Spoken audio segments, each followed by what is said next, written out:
Hi guys, I hope you guys are doing great. Yeah, welcome to this video where I will be unboxing the Arduino Nano as well as the Raspberry Pi Model B. So I just got the pack, it's in. It's time to have some fun.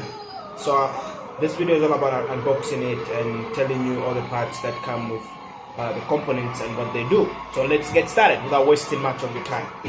So I got myself HDMI.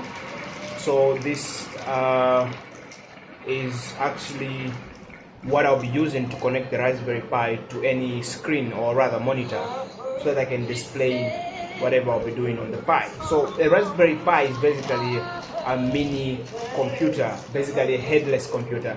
It's just comes as a chip, but has as much functions as a laptop.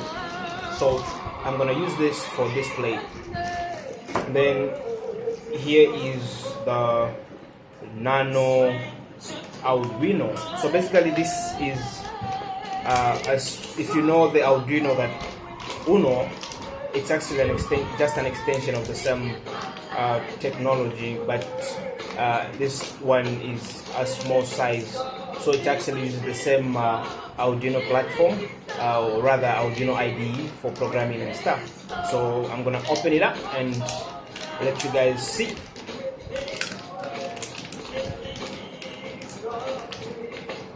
Wow, sorry, I don't think that's the best way to open this. That was so unprofessional. I'm gonna grab something that I can use to do that. What is that? Okay,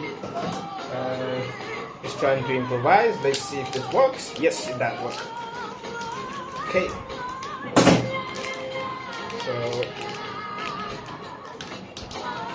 so this is the reason why it's actually called a Nano Arduino.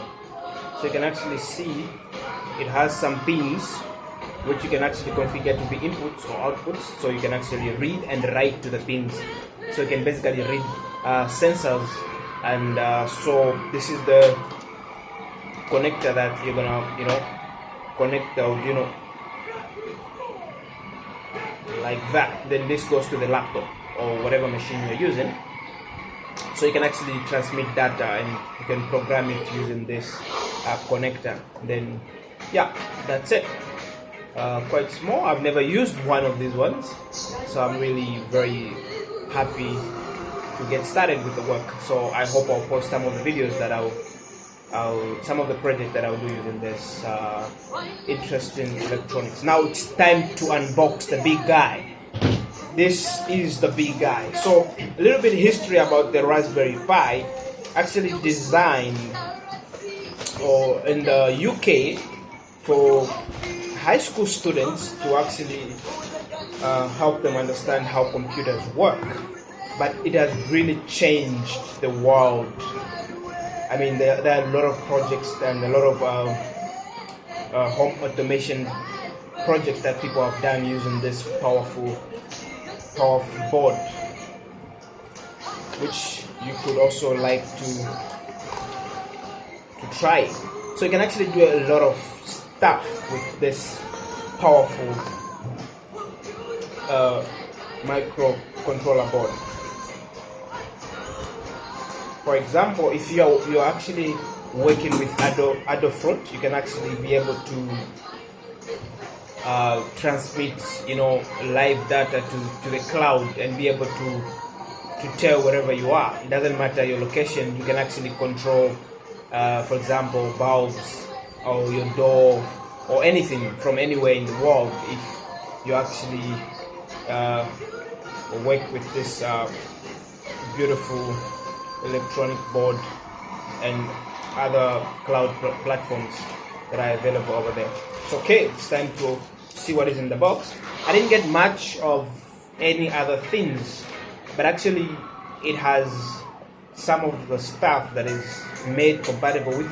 It has, sometimes you can get a Raspberry Pi's monitor that is really small, meant basically for the board, and you can get many other things like the camera. It also, like, when I open it up, I'll show you what other things you can actually do with this and what else can be attached to the board. So this is what is this? Okay, I got it. So this is the LAN cable, because actually you wanna connect the Raspberry Pi to the internet. So this is actually a LAN cable that you can use to do that. Nothing special about it. It's something you know. So now it's time to unbox the big guy. Okay. Oh, there we go. So this is the big guy. So there's a menu over here. You can read it, or you can just put it somewhere else if you're not interested. And if you know, there are a lot of resources online where you can actually get to know how this thing works. Wow. So this is the magic guy. So you can actually see it has USB ports, 4 of them. You can connect a keyboard, you can connect basically anything. So you can see this is where you actually plug in the LAN cable for internet, and then you actually have an audio jack over there. You can also connect your Raspberry Pi camera over there. Then you have the HDMI where you connect the cable to the screen, and this is where you actually put your power supply. So you can actually use a mobile phone charger to actually power it on. So it has 40 pins, 40 GPIO pins, general purpose input and output pins, which basically means you can actually configure them as inputs or outputs. The only drawback about the Raspberry Pi is that it only has digital pins, it doesn't have analog pins. So that's a huge drawback about the chip. You can't really deal with analog signals. You will have to attach some extra component to do that, some extra converters, maybe some extra analog to digital converters. So this is pretty much about this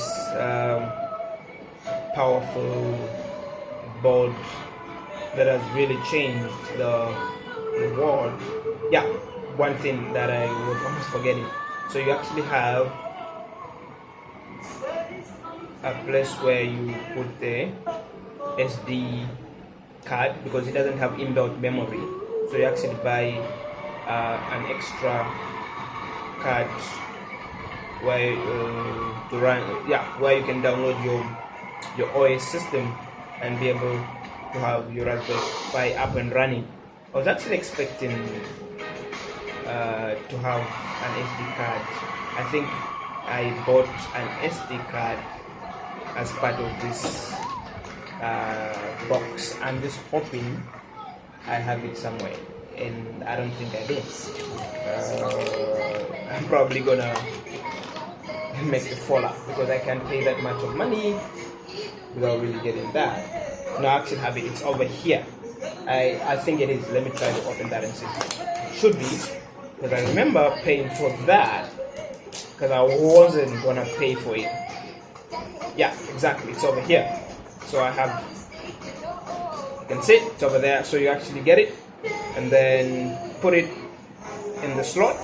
Then you can download some operating systems, and there you have it. You have the Pi up and running. Yeah, so that's it for this video. Anytime I get to work with this beautiful board, I'll be able to catch you guys with some of the interesting stuff that I hope to do. Have a good day. May God bless you.